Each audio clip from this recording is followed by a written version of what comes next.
have you ever had the experience where you feel like you're so motivated, you're on fire, you wanna do so many things, you have so much energy, you have so much clarity and wisdom that you've acquired by going either to a workshop, seminar, a religious event, or any type of situation where you come out on fire. It's many times if you participate in seminars, for example, or some type of motivational talk, you're on fire. You have a lot of notes. You take a lot of notes. You learn a lot, and you want to go out and just crush it, right?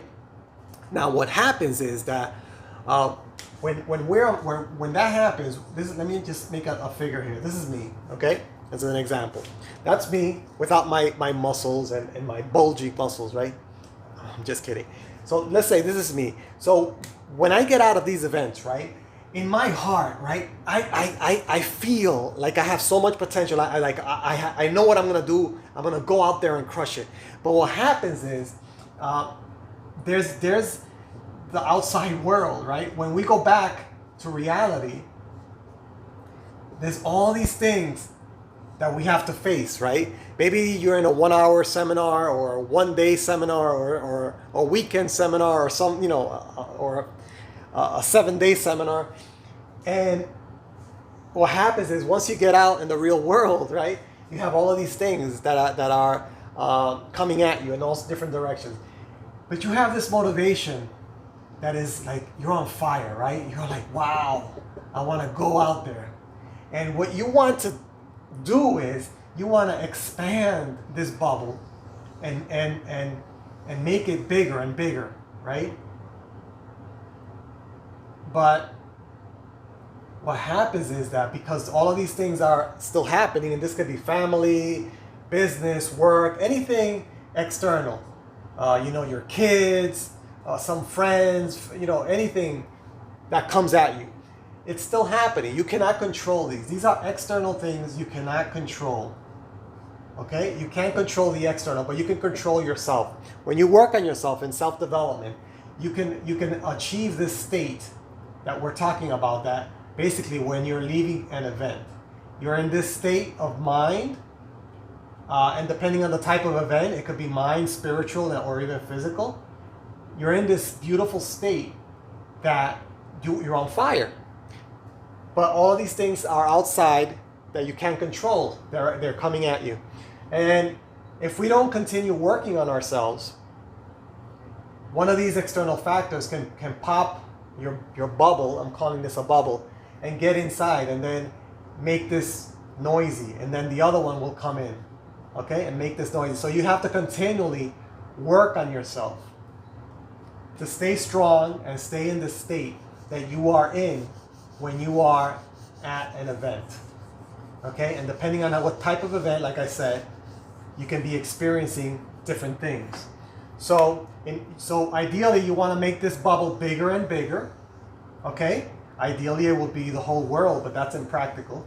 But you want to make this bigger and bigger, okay? And you cannot control the external, right? The external is still going to be happening, but you make this bigger and bigger.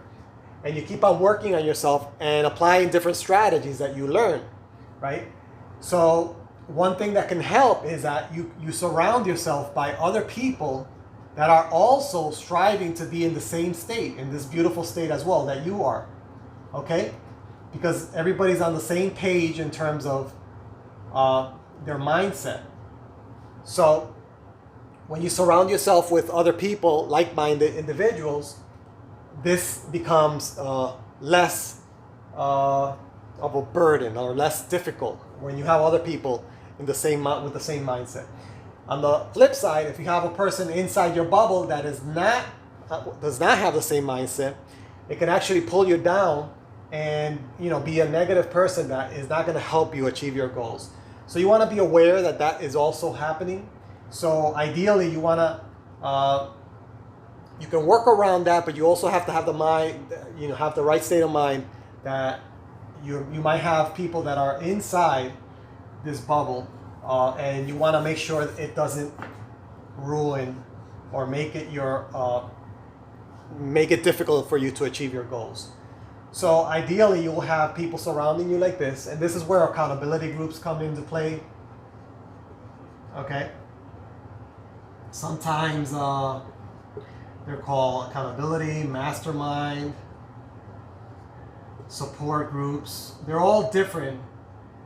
These are different things. Even networking groups, they're not the same. These are different things. But sometimes a lot of times, these words are used interchangeably. There is some overlap, but they're different. But accountability groups, support groups, networking groups, mastermind. So with accountability groups, basically you hold each other accountable for certain goals, for specific goals that you set out loud to the group. And there's different ways to run a group in that way.